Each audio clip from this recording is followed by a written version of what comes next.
jemaat yang dikasihi oleh Tuhan dan diberkatinya. Kita mulai ibadah ini dengan pengakuan bahwa pertolongan kita datang dari Tuhan, pencipta langit dan bumi serta segala isinya. Tuhan yang tiada pernah meninggalkan perbuatan tangannya. Atas kita sekalian, kasih karunia dan damai sejahtera dari Allah Bapa, Putra dan Roh Kudus di dalam ibadah pada hari ini.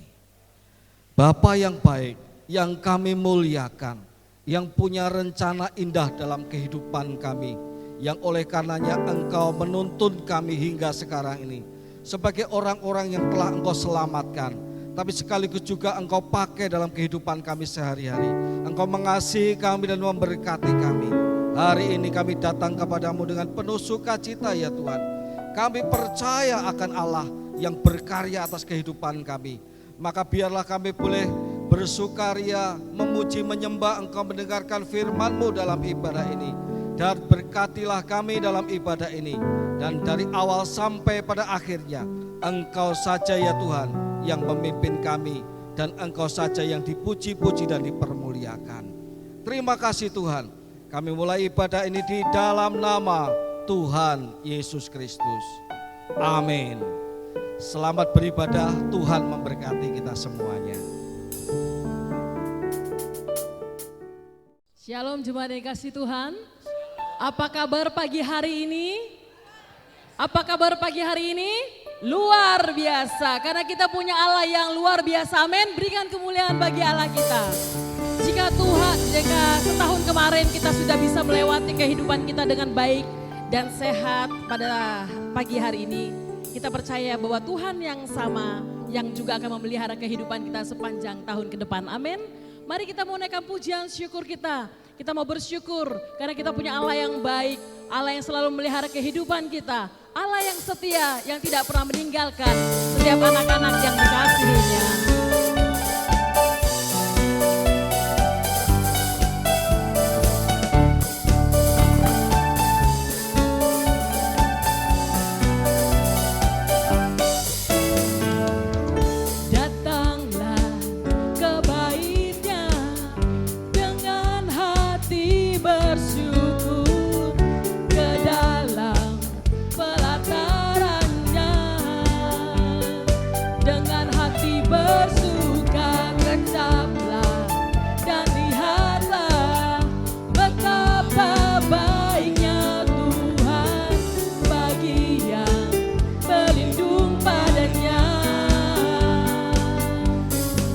Bersorak-sorai, akan bersorak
bersama-sama.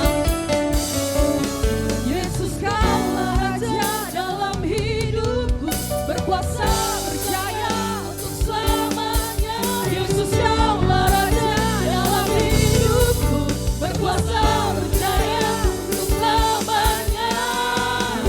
Hanya Kau Tuhan, sumber kekuatan, kuasa-Mu tercurah bagiku senantiasa. Denganmu Tuhan, ku kan berjalan dari kemuliaan sampai kemuliaan. Hanya Kau Tuhan, sumber kekuatan, kuasa-Mu tercurah bagiku senantiasa. Denganmu Tuhan, ku kan berjalan dari kemuliaan sampai kemuliaan selamanya.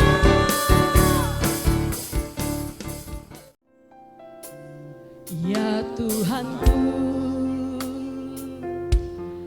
aku hendak bernyanyi bagimu selama ku hidup. Ya Allahku, aku hendak bermasmur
dengan yakin, tak usah ku takut.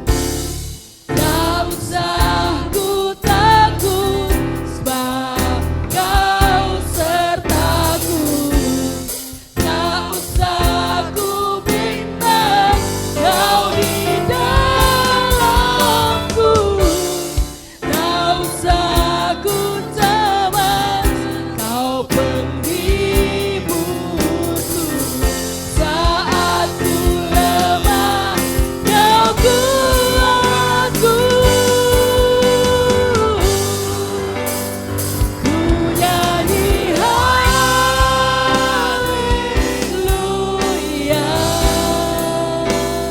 ku nyanyi haleluya.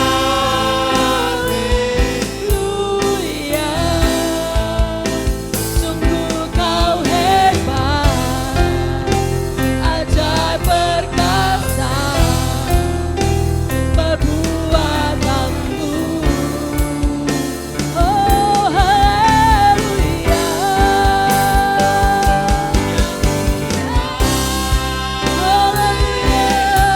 sungguh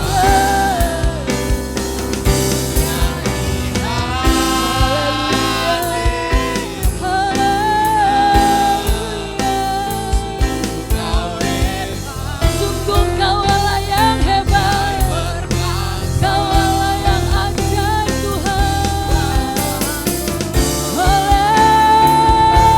Haleluya, ku nyanyi haleluya,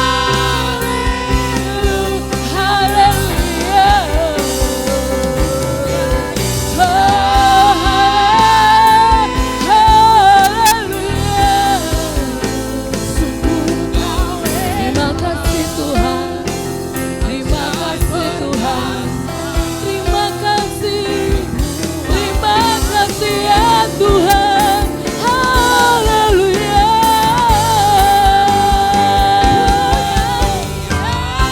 terima kasih Allahku, apa kasih kiara.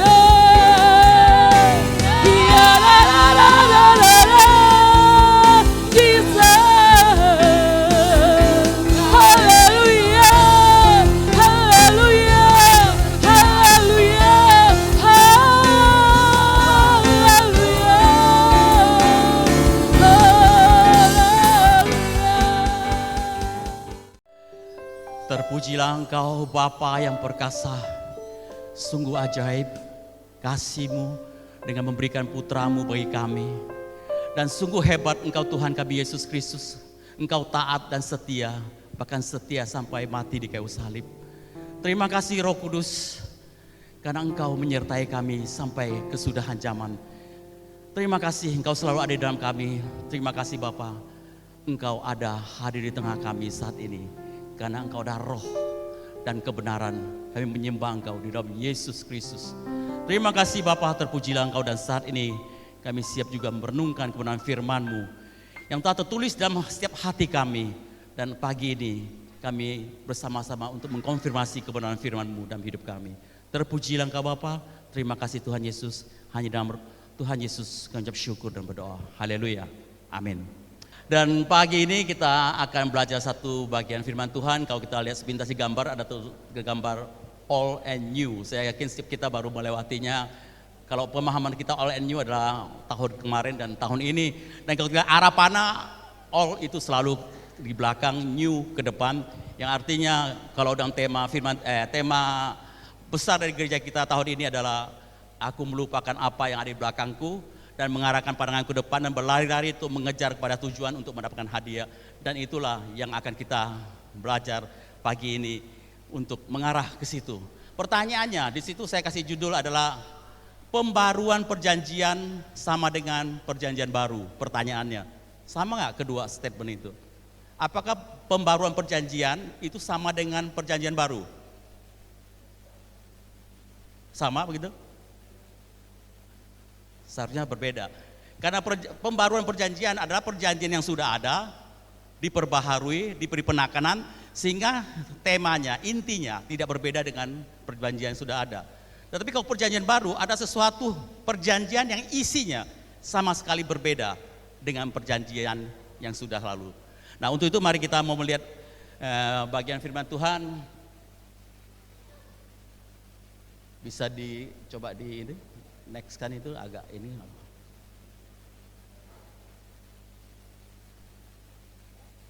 Next please. Ya, terima kasih.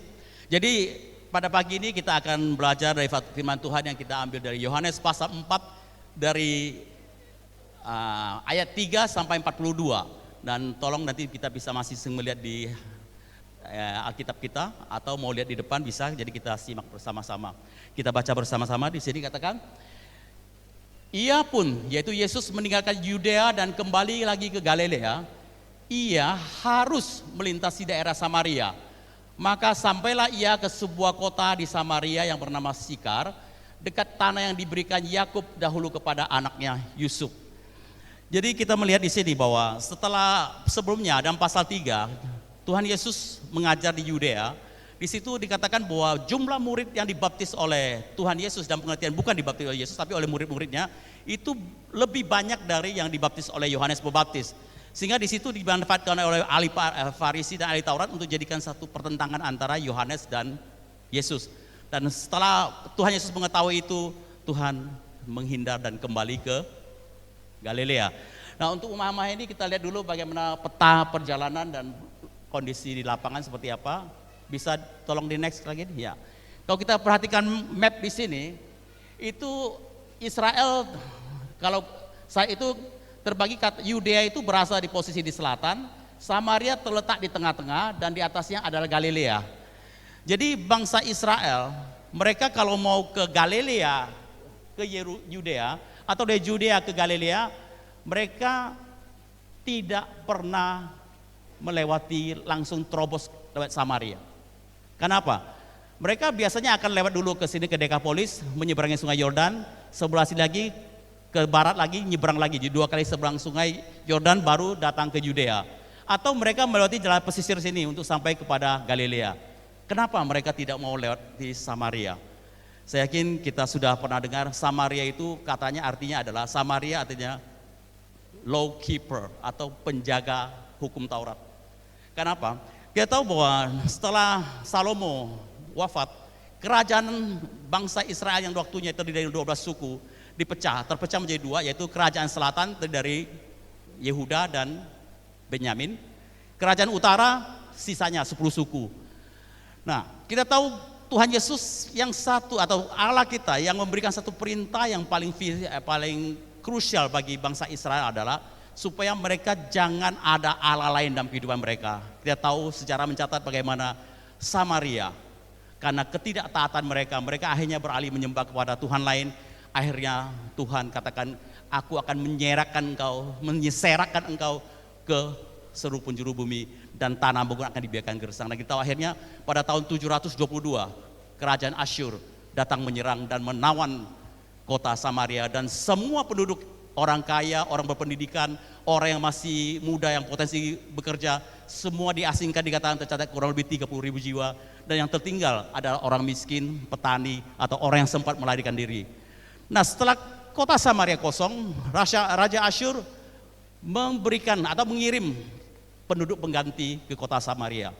Ya, dari kota-kota Babilonia dikirim ke situ, dan sehingga akhirnya kota itu menjadi suatu kota percampuran, perkawinan antara orang Yahudi dengan orang-orang pendatang.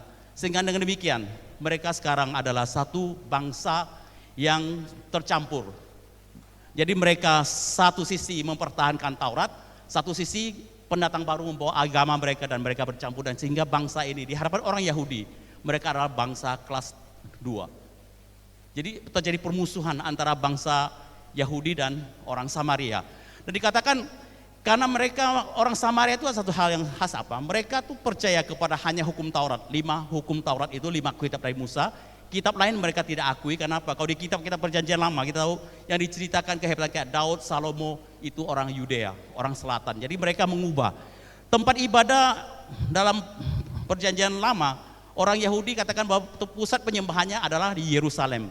Karena orang Samaria, mereka justru merubah, mengganti pusat penyembahannya di Gunung Gerizim. Dan mereka membangun bait Allah tandingan, dan pada tahun 412 dikatakan bait Allah itu, bait yang mereka sembah yakini sebagai bait Allah dihancurkan oleh kerajaan selatan, sehingga permusuhan itu sampai pada masa Tuhan Yesus itu. Dan kita lanjut lagi, sehingga demikian. Mengapa pertanyaannya? Sebentar, terlalu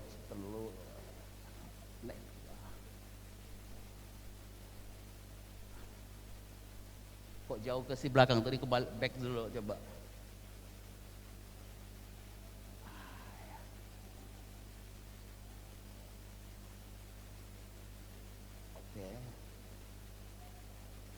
Nah, di sini dikatakan Tuhan Yesus akhirnya harus melewati itu. Karena pertanyaannya, harus karena apa?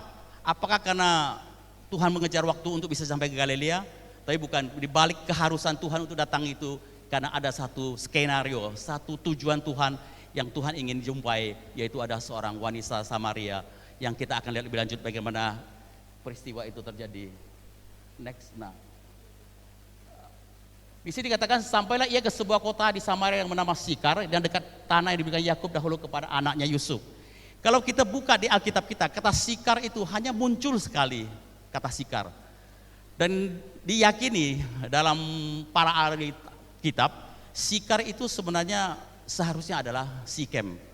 Kota Sikar itu harusnya kata Sikem, tapi karena ada perbedaan itu sehingga kita bisa katakan bahwa Sikar adalah satu bagian dari kota Sikem, dan sungguhnya di situ adalah kota Sikem. Nah, apa pentingnya kota Sikem? Nah, di sini katakan tanah yang diberikan Yakub dahulu kepada anaknya. Kita mau lihat kembali backgroundnya. Nah, Sikar itu sama dengan Sikem. Kenapa kita berbicara tentang tempat? Karena di Alkitab selalu terjadi begini. Peristiwa yang terjadi tercatat di Alkitab selalu mengulang di tempat yang sama. Peristiwa-peristiwa di Alkitab selalu mengulang di tempat yang bersama. Contoh misalnya Tuhan Yesus mengatakan pada waktu Tuhan Yesus diangkat ke surga di Bukit Zaitun, kelak Tuhan Yesus juga akan kembali datang di Bukit Zaitun. Dan kita tahu bagaimana juga dikatakan bahwa di sini di Sikem ada satu peristiwa besar yang terjadi yang berulang dari zaman Musa, Yosua sampai kepada zaman Tuhan Yesus. Nah, kita melihat peristiwa apa itu. Sikar itu kalau kita lihat bahwa sama dengan Sikem dalam Kejadian pasal 48 ayat 2 dikatakan, dan sekarang aku memberikan kepadamu sebagai kelebihanmu daripada saudara-saudaramu, yaitu suatu punggung gunung yang kurebut dengan pedang dan panahku dari tangan orang Amari. Punggung gunung itu bahasa Ibraninya adalah Sikem. Jadi di sini katakan di sini waktu Yakub sebelum dia meninggal, waktu di Mesir, dia memberikan warisan atau berkat kepada anak-anaknya, yaitu dia memberikan kepada Yusuf bahwa suatu punggung gunung yang disebut dengan Sikem diberikan kepada keturunan Yusuf. Nah, itu ditegaskan dalam Yosua pasal 24 ayat 32 dikatakan, tulang-tulang Yusuf yang dibawa orang Israel dari Mesir dikuburkan mereka di Sikem, di tanah milik yang dibeli Yakub dengan harga 100 kesita dari anak-anak Hemor, bapa Sikem, dan ditentukan bagi Bani Yusuf menjadi milik pusaka mereka. Jadi kalau kita lihat di firman Tuhan bahwa yang dimaksud dengan kota tersebut adalah kota Sikem. Nah, kita lihat apa pentingnya kota Sikem itu.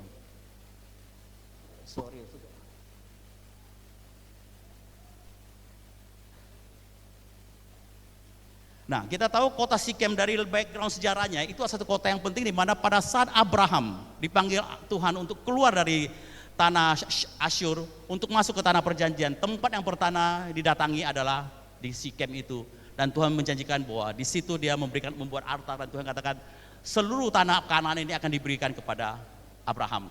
Selanjutnya pada waktu Yakub kembali dari parangan Aram setelah dia membawa anak-anak dan istri-istrinya kembali ke tanah perjanjian, dia sampai ke tanah Sikem, dan di situ di tanah Sikem juga ada satu peristiwa penting, yaitu di mana mereka menyerahkan kepada Yakub segala dewa asing yang dipunyai mereka dan anting-anting yang dapat telinga mereka. Lalu Yakub menanamnya di pohon-pohon besar yang di dekat Sikem. Di tempat yang sama di Sikem, Yakub mengumpulkan semua berhala anak-anak dan istrinya untuk dimakamkan di situ, menandakan bahwa dia memilih mengakhiri semua penyembahan berhala yang dipunyai oleh anak-anak dan istrinya berakhir di tempat ini. Sehingga dengan demikian tempat Sikem adalah tempat di mana mereka memilih untuk membuang semua berhalanya.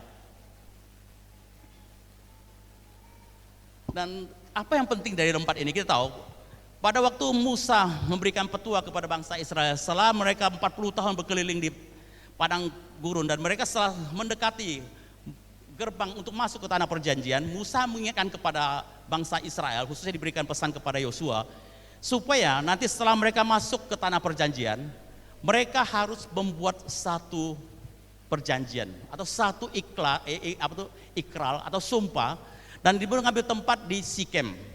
Yang di sini kita baca di sini. Jadi apabila Tuhan Allahmu telah membawa engkau ke negeri yang engkau masuki untuk mendudukinya, maka haruslah engkau mengucapkan berkat di atas gunung Gerisim dan kutuk di atas gunung Ebal. Tadi kita lihat bahwa kota Sikem itu terletak di antara gunung Gerisim dan sebelah kanan ada gunung Ebal. Jadi waktu bangsa Israel setelah masuk di kota tersebut, Musa mengingatkan supaya mereka sekali lagi menegakkan hukum Taurat untuk dibacakan kembali bahwa mereka akan setia kepada Tuhan. Dan kalau kita mau tahu satu hal yang luar biasa di sini apa? Pada waktu disampaikan bahwa bangsa itu harus berikrar, dan waktu suku Lewi membacakan hukum kutuk itu, mereka semua bangsa Israel akan mengatakan amin. Dikatakanlah, janganlah engkau membuat patung tuangan atau Allah lain di hadapanku, dan bangsa Israel akan mengatakan amin. Janganlah engkau mencela orang tuamu, bapak dan ibumu, dikatakan amin.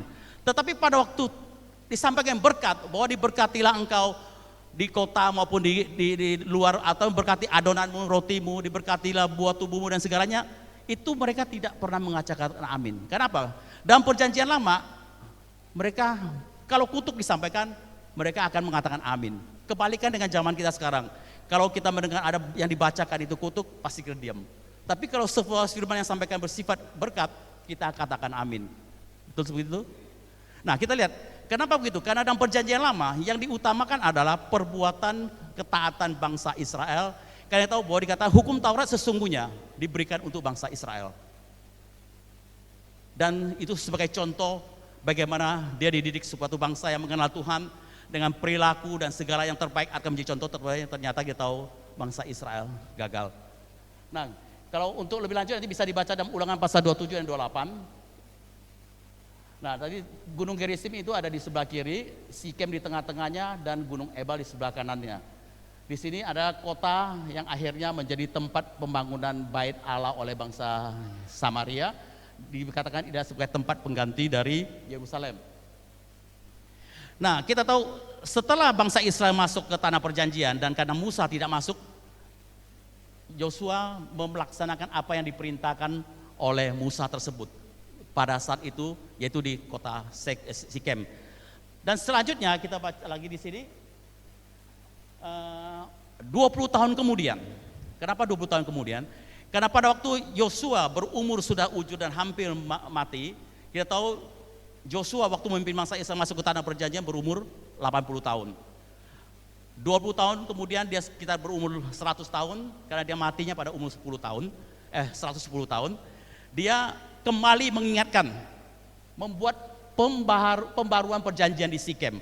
Apa yang diperintahkan sana, dia bacakan kembali, sekali lagi dipertegas bahwa Tuhan mengingatkan bahwa pada saat engkau taat kepada Allah Israel, engkau akan diberkati. Pada saat engkau memberontak, engkau akan dikutuk. Dan di sini dikatakan pada hari itu juga Yosua mengikat perjanjian dengan bangsa itu dan membuat ketetapan dan peraturan bagi mereka di Sikem. Di tempat yang sama, berulang-berulang peristiwa rohani ini dilakukan dan terjadi. Nah, sekarang kita lihat bagaimana dengan perjanjian selanjutnya.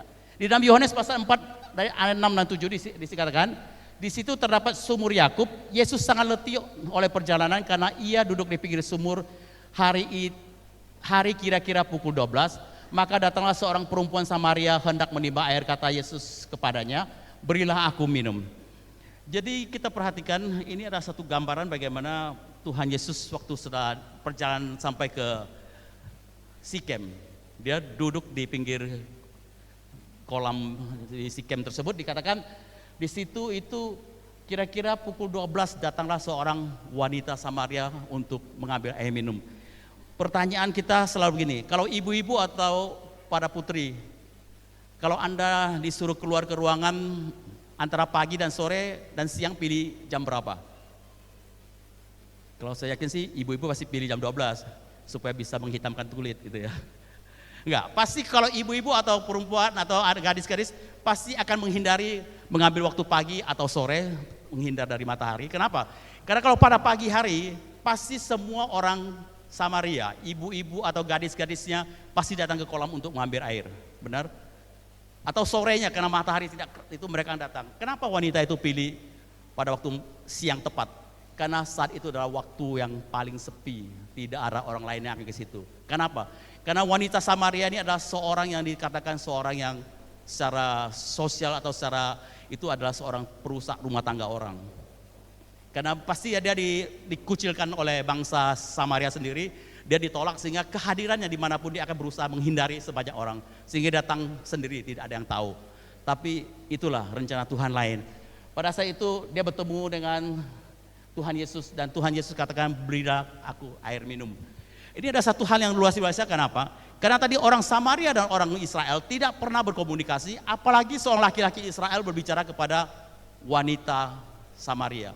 Tradisi dicatat bahwa seorang Yahudi sendiri di tengah-tengah keramaian kalau dia bersama dengan istrinya, dia tidak boleh bicara dengan istrinya. Apalagi bicara dengan istri orang lain, itu tradisinya. Nah kita lihat sini pasti orang Samaria ini pasti sangat terkejut. Karena firman Tuhan mengatakan, bacaan lanjut katakan ayat 8 ini kan, sebab murid-muridnya telah pergi kota memberi makanan, maka kata perempuan Samaria itu kepadanya, masakan engkau seorang Yahudi minta minum kepadaku orang seorang Samaria, sebab orang Yahudi tidak bergaul dengan orang Samaria. Jawab Yesus kepadanya, jikalau engkau tahu tentang karunia Allah dan siapakah dia yang berkata kepadamu, berilah aku minum, niscaya engkau telah meminta kepadanya, ia telah memberikan kepadamu air hidup. Kata perempuan itu kepadanya, Tuhan, engkau tidak punya timba dan sumur, ini amat dalam, dari manakah engkau memperoleh air hidup itu? Jadi pada waktu Tuhan Yesus minta air minum, Tuhan menjalin komunikasi. Pendekatan pertama yang Tuhan pakai adalah, kita tahu bahwa manusia itu terdiri dari unsur tubuh, jiwa, dan roh. Pendekatan yang Tuhan lakukan pertama ada pendekatan secara tubuh, secara jasmani, kebutuhan jasmani kita. Tuhan katakan, berilah aku air minum. Karena manusia pasti minum, haus. Tetapi perspektif yang Tuhan pakai di sini adalah perspektif rohani, tetapi orang Samaria atau wanita Samaria itu dari pandangan perspektif dunia atau jasmani. Kenapa? Tuhan katakan, kalau kau tahu siapa yang berbicara atau minta air dengan kamu, kau pasti akan meminta air dengan aku dan aku akan memberikan air hidup. Pengertian air hidup itu apa? Kalau dalam tradisi Yahudi, air hidup adalah air yang mengalir. Air yang keluar dari pancuran atau air dari air sungai yang mengalir, itu namanya air hidup. Kalau air yang di dalam kolam yang tidak mengalir, itu namanya air atau air mati. Sehingga pada waktu Tuhan Yesus menawarkan bahwa dia akan memberi air hidup, wanita Samaria itu menganggap Tuhan Yesus akan memberikan sesuatu air yang lebih segar, yang mengalir, yaitu air hidup. Tetapi perspektif Tuhan Yesus, air hidup di sini kalau kita baca dalam Yohanes pasal 7 ayat 38 sampai 39, kita tahu yang dimaksud itu adalah apa? Air hidup. Di Tuhan Yesus mengatakan, pada saat hari perayaan terakhir Tuhan berdiri dan berkata, barang siapa yang haus, datanglah dan minumlah kepadaku, dan akan mengalir di dalamnya aliran-aliran hidup, yaitu Roh Kudus. Nah, yang dimaksud Tuhan Yesus adalah bicara tentang perspektif rohani, tetapi wanita ini menanggapinya dari perspektif air hidup. Kita terus lagi.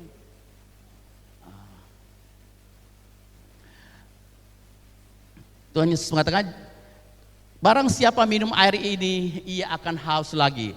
Tetapi barang siapa minum air yang kuberikan kepadanya, ia tidak akan haus untuk selama-lamanya.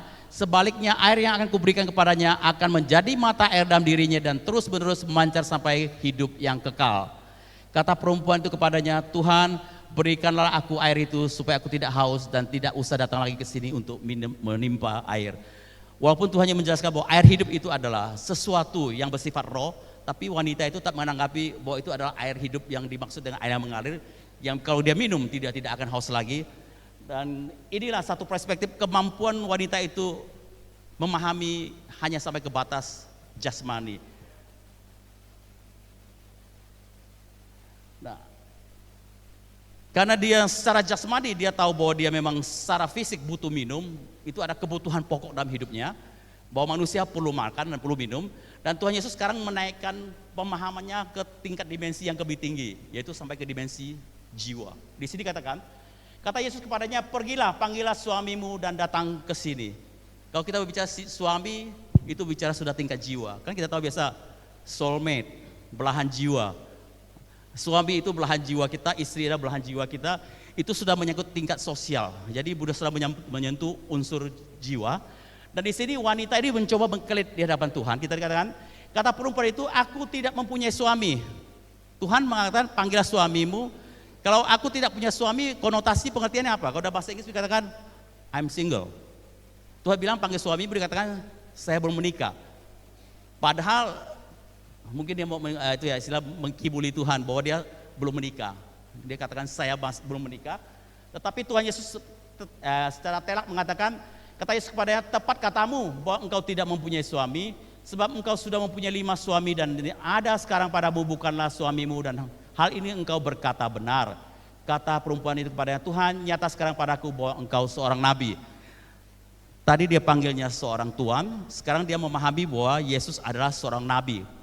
Pemahamannya secara jiwa, pemahaman pengetahuannya sudah mulai meningkat, dia sampai ke situ. Tetapi selanjutnya bagaimana? Langkah berikutnya, masuk dimensi yang lebih lanjut lagi, dimensi rohani. Terus kita lihat, tadi dia secara jiwa sudah pendekatan, sudah tertarik.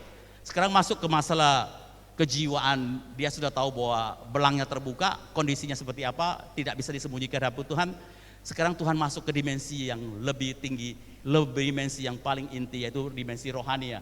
Di sini katakan, nenek moyang kami menyembah di atas gunung ini, tetapi kamu katakan bahwa Yerusalem adalah tempat orang menyembah. Kata Yesus kepadanya, percayalah kepadaku hai perempuan, saatnya akan tiba bahwa kamu akan menyembah Bapa bukan di gunung ini dan bukan juga di Yerusalem. Kamu menyembah apa yang tidak kamu kenal, kami menyembah apa yang kami kenal, sebab keselamatan datang dari bangsa Yahudi. Jadi kita lihat di sini, sekarang yang dibicarakan adalah pemahaman rohaninya. Karena orang Samaria mengatakan bahwa tempat penyembahan yang benar adalah di Gunung Gerizim. Orang Yahudi bilang di Gunung Yerusalem. Itu berarti bicara tempat. Sehingga kalau orang yang tidak paham kerohanian tentang kebenaran, selalu menganggap bahwa tempat penyembahan itu ditentukan dengan tempat. Kalau kita lihat saat ini juga banyak orang Kristen, orang dunia juga. Kalau orang dunia sudah jangan heran, agama apapun selalu pendekatan untuk penyembahan kepada Tuhan itu berkaitan dengan tempat. Tempat itu suci, gunung itu suci, kota itu suci, sehingga mereka akan datang berziarah. Jadi kalau kita tidak hati-hati, orang Kristen juga kalau datang ke Israel, tujuannya untuk ziarah supaya merasa bahwa di situ Tuhan dekat dan doa kita lebih mantap di situ. Hati-hati, itu adalah pola pikir yang keliru dan itu bukan di dalam kebenaran. Karena katakan Tuhan adalah roh, Tuhan ada maha hadir. Dimanapun saat ini kita segini berkumpul 2 atau 3 orang, Tuhan Yesus hadir di tengah-tengah kita. Itulah perjanjian yang baru, bukan lagi tentukan oleh tempat. Dan sih katakan, kamu menyembah yang tidak kamu kenal, kami menyembah apa yang kami kenal, sebab keselamatan datang dari Yahudi. Jadi tidak bisa dipungkiri, keselamatan bangsa di dunia ini hanya datang dari Yahudi, yaitu melalui Yesus Kristus.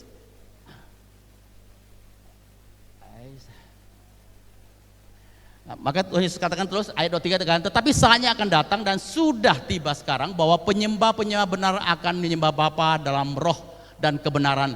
Sebab Bapa menghendaki penyembah-penyembah demikian. Allah itu roh dan barang siapa menyembah Dia harus menyembahnya dalam roh dan kebenaran. Kita tahu sebagai orang percaya mungkin hal ini yang sering kita kurang paham ya, bahwa tujuan kedatangan Tuhan Yesus di dunia untuk diperkenalkan Tuhan yang disembah manusia itu dikenal dengan panggilan Bapa.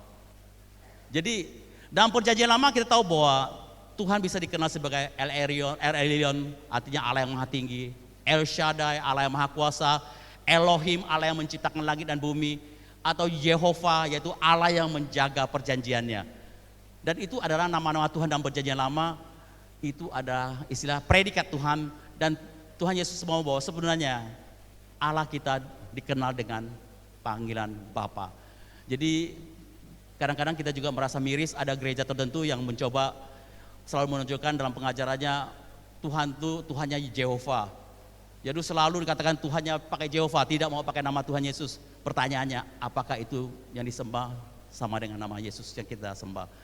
Nah di situ Tuhan katakan, Allah itu roh, dan barang siapa menyembah dia harus menyembahnya dalam roh dan kebenaran. Sebab kita tahu kita manusia ini adalah makhluk roh yang mempunyai jiwa yang tinggal di dalam tubuh ini. Dan Allah itu adalah roh, berarti memang Tuhan menghendaki supaya terjadi komunikasi, penyembahan yang benar adalah harus dalam roh, bukan secara fisik. Karena agama di dunia ini penyembahan semuanya bersifat fisik. Bisa berupa satu gerakan, ya. Ada yang menyembah itu ada gerakan tertentu, ada pakai hitungan tertentu, ada pembacaan berulang-ulang mantranya atau menghadap ke arah tertentu, ada tempat-tempat tertentu, itu semua bersifat fisik dan itu bukan yang Tuhan kehendaki. Karena orang mengatakan yang penting kita menyembah itu dengan penuh ketulusan. Sekali lagi, dengan ketulusan saja, kalau tidak dalam kebenaran, itu juga tidak sesuai dengan yang Tuhan kehendaki. Karena Tuhan mau kita menyembah Dia dalam roh, yaitu dimensi roh kita. Jadi tidak ditentukan dengan gerakan. Orang bilang kalau ada yang menyembah ya harus berlutut. Ya kalau memang di situasi sendiri kita menyembah sampai berlutut, itu juga baik. Tapi itu bukan satu keharusan bahwa menyembah itu harus berlutut. Ya. Jadi itu semua tadi misalnya menyembah itu harus ada gerakan tertentu, ada nyanyian tertentu, ada mantra tertentu, tidak. Dan dikatakan kita harus menyembah dalam roh dan kebenaran. Tentang kebenaran itu seperti apa? Karena kita bahwa dalam dunia ini pendapat orang atau kebenaran ilmu pengetahuan itu juga bersifat nisbi atau relatif. Ada pengetahuan baru, pengetahuan lama, kebenaran itu bisa berubah. Nah kalau di dalam Tuhan kebenaran itu mutlak. So kita dalam firman Tuhan mengatakan, Tuhan Yesus sendiri menyatakan bahwa Aku adalah jalan, kebenaran, dan hidup. Jadi kalau kita menyembah Allah dalam roh yang benar adalah dalam kebenaran, berarti di dalam Yesus. Yesus adalah kebenaran. Karena firman Tuhan kita tahu bahwa merangkumkan semua perjanjian lama sampai perjanjian baru, intinya adalah berbicara tentang Yesus. Karena semua yang kita baca, karena perjanjian lama adalah satu kitab yang masih berubah tertutup, apa yang diceritakan, figur yang diceritakan semua itu menggambarkan suatu hari Tuhan Yesus akan datang sebagai manusia. Dan itulah kalau Alkitab yang kita baca, kita menyembah sesuai dengan kebenaran Alkitab, itulah menyembah dalam kebenaran. Tadi kembali kepada orang Samaria, kenapa Tuhan katakan mereka menyembah bukan dalam kebenaran dan menyembah Allah yang tidak mereka kenal. Mereka hanya percaya kepada hukum Taurat dan mereka menyembah bukan di dalam Yesus, dan Tuhan katakan itu bukan kebenaran. Sekali lagi, jadi kalau pemahaman untuk menyembah dalam roh dan kebenaran adalah menyembah itu di dalam roh, alam roh kita, dan sampai kepada berdasarkan kebenaran, yaitu di dalam Yesus Kristus. Kalau di luar itu, makanya ada orang yang menganggap atau menyembah, mengatakan bahwa Yesus patut kita hormati, kita berikan penghargaan, apresiasi. Dia seorang guru, dia seorang penasehat, betul. Tapi kalau hanya sampai sebatas itu, kalau tidak mengakui dia sebagai Tuhan dan Juru Selamat, penyembahan itu bukan dalam kebenaran, dan itu tidak sesuai dengan kehendak Tuhan.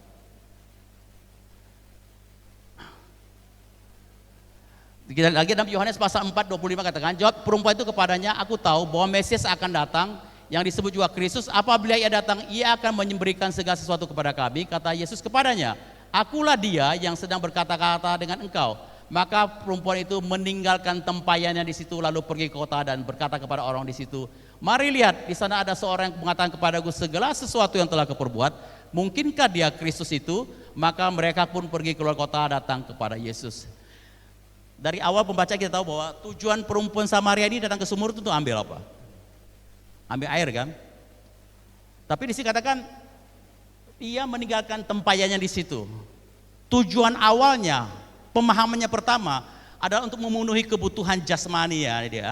Tapi sekarang setelah dia mengenal Tuhan tentang kebenaran, dia meninggalkan tempayan. Tempayan bukan lagi, air itu bukan lagi menjadi fokus hidupnya. Berarti perspektif hidupnya sekarang berubah kepada Tuhan. Bukan berarti kalau orang yang sudah mengarah pilihan untuk mengenal Tuhan dan menyembah Tuhan terus tidak perlu minum dan tidak perlu makan. Tapi tujuannya tidak, prioritasnya sudah berubah, bergeser.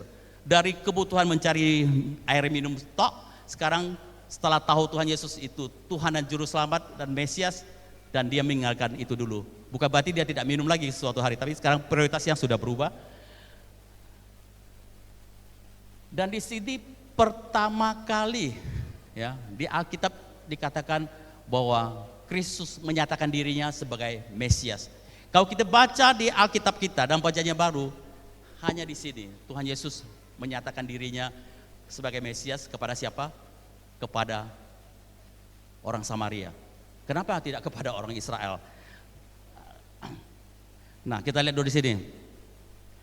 Yohanes pasal 40 katakan, ketika orang-orang Samaria itu sampai kepada Yesus, mereka meminta kepadanya supaya ia tinggal pada mereka, dan ia pun tinggal di situ 2 hari lamanya.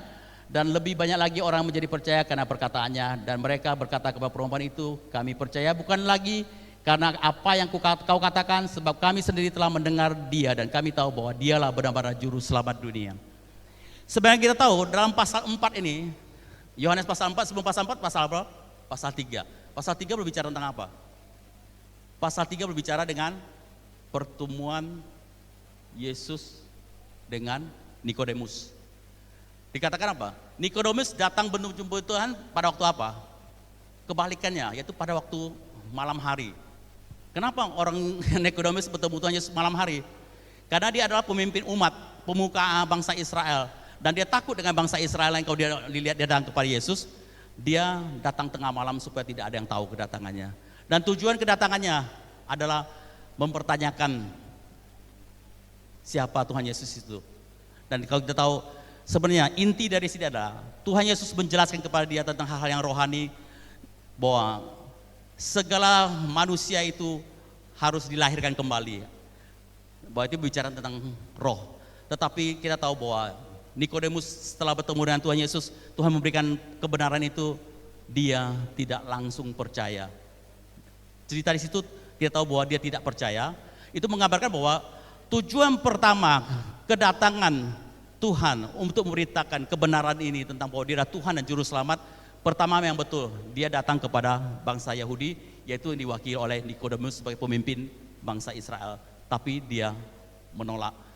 Tapi suatu hari kelak kita tahu bahwa Nikodemus akhirnya bisa menerima Tuhan. Kita tahu kan pada waktu setelah Tuhan Yesus disalibkan dan pada waktu sore Yusuf dari Arimatea minta supaya tubuh Yesus diturunkan untuk dikuburkan. Di situ Nikodemus hadir mempersembahkan mur dan gaharu untuk mengkafani Tuhan Yesus.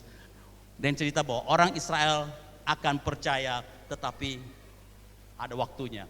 Tetapi bangsa Yahudi atau bangsa Samaria itu sesungguhnya menggambarkan kita orang-orang di luar Yahudi. Jadi bangsa Samaria itu sebenarnya menggambarkan orang-orang dunia, orang-orang di luar Yahudi itu adalah diwakili oleh orang Samaria. Dia tahu bahwa manusia ini tidak bisa dipungkiri, semua manusia pasti mengalami kehausan atau dahaga dalam hidupnya. Mungkin itu dimensi itu tadi jasmani, kebutuhan fisik, kebutuhan materi, bisa masuk ke dimensi kebutuhan rohani.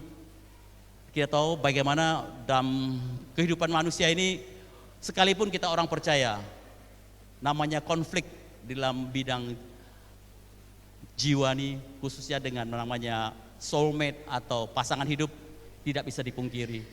Dan kalau manusia, setiap manusia pasti mengalami hal itu, dan jalan keluarnya bukan dengan cara menikah lagi sehingga menemukan jalan keluar untuk menemukan kebahagiaan. Kenapa? Kita lihat, ini ada satu kisah, sebenarnya tidak terlalu, tapi kisah orang tidak percaya. Saya baca di sini katakan, ada seorang perempuan Amerika, dia memilih dalam hidupnya menikah 4 kali. Pertama dia menikah dengan seorang bankir, setelah itu diceraikan. Setelah berjalan lama dia menikah lagi dengan seorang aktor, terus diceraikannya. Terus kemudian dia memilih yang ketiga, menikah dengan seorang pengkhotbah. Setelah itu diceraikan, dan terakhir dia menikah dengan pengusaha pemakaman. Orang tanya kepada dia, kenapa kamu kawin cerai? Karena dia mempunyai rencana hidupnya. Waktu dia mengawini bankir karena ingin hidup mewah dan segala kekayaan yang ada. Waktu dia memilih seorang aktor supaya dia hidup tenar, menikmati hidup yang glamor. Terus dia menikah dengan seorang pengkhotbah supaya dia dipersiapkan dengan khotbah supaya dia siap untuk masuk ke dalam. Terakhir dia menikah dengan seorang pengusaha pemakaman yang akan memakamannya kelak. Tapi kita lihat, cara seperti ini tidak menyelesaikan masalah. Jadi yang terpenting adalah kita lihat bahwa pernikahan yang dikatakan orang perempuan Samaria itu ada makna yang sangat besar di situ. Kenapa? Kita lihat dia menikah 5 kali. Setelah itu cerai atau mati suaminya atau diceraikan suaminya. Pasti diceraikan suaminya kemungkinan karena wanita Israel tidak mungkin menceraikan suami, tapi diceraikan suami kemungkinan. Atau suaminya mati, Dan yang keenam, dia adalah seorang pacar, baru pacar. Makanya waktu Tuhan Yesus katakan kau bawalah suamimu, dia katakan dia belum punya suami. Mungkin itu baru selingkuhan dia. Jadi atau kempul kebonya lah. Jadi gitu. Nah, kita lihat cara hidup seperti ini dalam keluarga itu tidak akan menyelesaikan masalah kalau mencari pengganti demi pengganti. Yang terpenting adalah menikah yang terakhir kali, yaitu dengan pria yang ketujuh. Pria yang ketujuh adalah manusia sempurna, yaitu Tuhan kita Yesus Kristus, karena kita adalah mempelainya, calon mempelai pengantinnya. Suami yang sempurna yang terakhir adalah Tuhan Yesus Kristus, dan pilihan itu akan mencukupkan, memuaskan setiap tingkat kehidupan kita dari jasmani, rohani sampai jiwani. Dan sekali lagi, kenapa? Karena disitulah jalan yang Tuhan tawarkan, bahwa kita sebagai manusia, umatnya, kita boleh menerima kasih karunia perjanjian baru ini. Kenapa? Karena Tuhan katakan, karena ketidaktaatan bangsa Israel. Bangsa Israel diberi pertama prioritas untuk percaya, dan ketidaktaatan mereka itu akhirnya kita seorang orang di luar Israel mendapat kemurahan hari ini kita menjadi percaya. Oleh karena ketidaktaatan bangsa Israel, firman Tuhan mengatakan, karena ketidaktaatan orang Yahudi saat ini, dia juga kelak akan mendapat kemurahan karena pilihan. Karena bangsa Israel adalah bangsa pilihan karena faktor keturunan. Dia adalah turunan secara langsung dari Abraham, karena Allah telah berjanji kepada Abraham suatu hari kelak bangsa ini pasti akan diselamatkan. Nah, kita kembali ke sini. Tadi kita katakan bahwa setelah itu bangsa Israel atau bangsa Samaria meminta supaya Tuhan Yesus tinggal di Samaria selama berapa lama? 2 hari. Nah, kita tahu 2 hari di hadapan Tuhan itu sama dengan 2000 tahun. Jadi kita lihat pada waktu bangsa Yahudi menolak Tuhan Yesus, kekristenan perjanjian baru itu turun kepada bangsa-bangsa lain, dan selama 2000 tahun bangsa-bangsa lain menikmati persekutuan dengan Kristus Yesus sebagai Tuhan dan Juru Selamat. Dan Tuhan katakan dalam Roma pasal 11 ayat 25 dikatakan, kita tahu ini ada satu rahasia besar. Kenapa? Sampai jumlah orang-orang di luar orang Yahudi yang percaya kepada Yesus itu sudah penuh, sudah cukup. Ya, sudah cukup. Nah, giliran nanti akan bangsa Israel kembali akan dipulihkan. Dan kita tahu sekarang sudah masuk ke tahun kita untuk orang dunia, orang di luar orang Yahudi yang percaya kepada Tuhan Yesus, kita sudah masuk 2000 tahun. Dan kita tahu sebagai pembanding, saya baca kemarin dalam sensus penduduk Yahudi Israel, itu penduduknya kurang lebih 9 jutaan, 73% itu beragama Judaism atau Yahudi, hampir 18% itu Islam, Kristen hanya 1,8%, sisanya ada agama Bahai, agama Samaria, agama-agama lain. Sehingga kita lihat hari ini bangsa Israel harusnya mereka dari situ keselamatan turun, tetapi yang percaya pada Tuhan dalam tanda kutip agama tadi bisa Ortodoks Yahudi ya, dan segala-galanya, khususnya untuk yang kekristenan Injili masih belum begitu banyak, hanya 1,8%. Tapi Tuhan katakan itu akan terjadi, perubahan akan terjadi. Karena kalau jumlah seluruh dunia ini yang mengenal Tuhan sudah cukup, Tuhan katakan jumlahnya, itu akan berakhir dengan namanya pengangkatan. Orang percaya akan diangkat, dan nanti baru giliran orang Israel akan diselamatkan waktu kedatangan Tuhan Yesus yang kedua kali. Di Tuhan katakan mereka akan melihat Tuhan Yesus yang mereka tombak telah datang menyelamatkan mereka, dan mereka saat itu baru diselamatkan seluruhnya. Dengan pengertian bahwa inilah Tuhan katakan bahwa setelah 2 hari kemudian Tuhan Yesus pindah dari Samaria kembali ke Galilea. Jadi setelah 2000 tahun Tuhan Yesus akan berperkara kembali dengan orang Yahudi. Dengan demikian maksud saya menyampaikan ini adalah kita yang hari ini mengenal Tuhan dan kasih karunia karena perjanjian baru itu yang tadi sampaikan kepada kita, itu ada batas waktunya untuk mengenal Dia. Ada batas waktunya kita untuk memilih Dia. Sehingga jangan pikir itu semua kasih karunia ini akan selama-lamanya. Tidak, itu akan berakhir. Tadi pengertian bisa berakhir karena kita mati saat ini, kalau kita belum percaya ya sudah berakhir. Atau secara dunia secara besar suatu hari kesempatan itu akan tertutup. Maka dari itu kesempatan yang ada kita manfaatkan sebaik-baiknya. Demikian juga sebagai orang percaya atau kita yang saat ini hidup di bidang sosial ini, dalam hubungan keluarga, kita pernah mungkin merasakan Apa? Karena setiap manusia itu tidak pernah akan puas, pasti ada dahaga. Kalau kita waktu masih kecil kita berpikir, seandainya nanti saya sudah dewasa, saya pasti akan melakukan ini dan itu. Dan setelah saya dewasa, mungkin kalau saya gadis itu, kalau saya bisa menikahinya, pasti saya akan bahagia. Tapi setelah menikah dia ternyata kebahagiaan itu juga tidak ada, malah justru membuat saya makin haus. Nah itu kita lihat bahwa manusia kalau mengejar semua aspek kehidupan itu berdasarkan faktor jiwa, tubuh, tanpa sampai ke dimensi roh, itu akan tetap haus dan selalu akan haus. Kenapa? Kalau tanpa kehadiran laki-laki ketujuh, itu suami ketujuh dalam hidup kita, suami yang sempurna, yang mengasihi kita, bukan lagi menuntut kita. Karena dalam perjanjian lama, umat Israel itu selalu dituntut harus melakukan ini dan itu. Kalau engkau melakukan ini salah, jatuhnya hukuman atau kutuk. Tetapi dalam perjanjian baru, Tuhan yang melakukannya untuk kita. Seharusnya kita semua ini yang duduk di sini, kita semuanya layak untuk dihukum mati semua kita. Tetapi puji Tuhan, Tuhan Yesus rela menggantikan kita untuk mati bagi kita di kayu salib, sehingga hari ini kita boleh menikmati hidup karena Kristus telah mati bagi kita sebagai mempelai kita, suami yang ketujuh.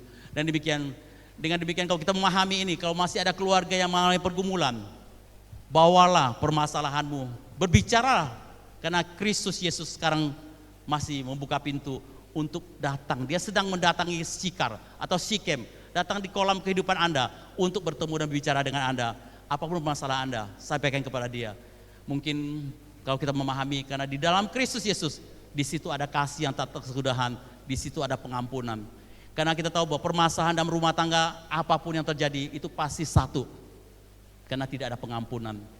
Karena masing-masing pihak merasa benar. Tapi syukurlah kalau setiap kita yang sudah mendengar dulu tentang kebenaran, mulailah kita datang kepada Tuhan, berbicara kepada Tuhan. Carilah Tuhan Yesus Kristus sebagai suami yang terakhir, yang datang di dalam keluarga kita. Karena satu pesan yang paling penting adalah dalam setiap rumah tangga, perlu orang ketiga. Sepasang suami istri itu akan aman kalau ada orang ketiga. Bukan pil, bukan will. Tapi orang ketiga adalah Yesus Kristus, yaitu pria terakhir, suami ketujuh bagi setiap orang yang memilih untuk percaya kepada dia. Dan itu akan Tuhan berikan kepuasan apapun dalam kehidupan kita, permasalahan apa, pergumulan apapun, tubuh, jiwa, dan roh, Tuhan akan penuhi. Dan saya yakin itulah menjadi satu kesimpulan kita pada pagi ini, bahwa kita melewati yang sudah masa lalu kita, kesalahan yang kita buat, konsekuensi harus kita hadapi, pilihan-pilihan keliru yang kita buat, sudah ya sudah, Tuhan juga sudah mengampuni kita. Jangan kita menyimpan penyesalan, sakit hati dan kepahitan, sehingga sampai hari ini kita masih tetap menyimpan dendam, tidak ada pengampunan. Tapi sekali lagi Tuhan Yesus katakan, lupakanlah apa yang di belakang kita. Mari kita mengarahkan pandangan kita ke depan kepada Yesus Kristus, untuk kita berlari dari kepada Yesus Kristus untuk memperoleh hadiah, yaitu hidup yang kekal bersama Dia. Sehingga apapun pergumulan, dahaga yang kita alami dalam hidup ini, datang kepada Tuhan, Tuhan memberikan solusi. Dan itu janjinya iya dan amin, karena perjanjian baru ini Tuhan berikan kita sampai pada kekekalan. Dan kiranya firman Tuhan pada pagi ini boleh mengingatkan kita di tahun baru ini, mari kita datang kepada Kristus Yesus Sang Mesias yang ada satu bersama Bapa, dan kita datang kepada Bapa kita, dan Dia datang senantiasa menantikan kita untuk membalut hati kita. Dia siap dan selalu menunggu. Jangan kita melarikan diri, jangan kita mengasingkan diri seperti perempuan Samaria ini. Di tengah permasalahannya dia menghindar, jauh dari persekutuan, mengasingkan diri. Tapi puji Tuhan, di tengah kesepian, di tengah pelarianmu, Yesus ada hadir di situ. Kiranya kebenaran ini boleh menguatkan kita, menghibur kita sekalian. Mari kita berdoa untuk kebenaran ini. Bapa, kami berterima kasih untuk kesempatan-Mu yang Kau berikan kepada kami untuk beroleh keselamatan di dalam Engkau. Semua itu karena kasih setia dan kebaikan-Mu, sehingga saat ini kami percaya pada Engkau. Engkau telah membenarkan kami, dan kasih-Mu tak berkesudahan. Kami ada biji mata-Mu, Kau senantiasa menjagai, menyertai kami. Karena Roh Kudus kemudian hati kami selalu bicara kepada kami, bahwa kami telah dibenarkan. Engkau tidak pernah meninggalkan kami, dan Engkau tidak akan biar kami sendiri dahaga dan kehausan, karena Engkau ada hadir dalam hidup kami. Terima kasih Bapa, tolonglah kami dan firman Tuhan terus berbicara, sehingga hidup kami makin hari makin merasakan kenikmatan hidup bersekutu bersama Engkau. Di dalam Tuhan kami Yesus Kristus, kami ucap syukur dan berdoa. Haleluya.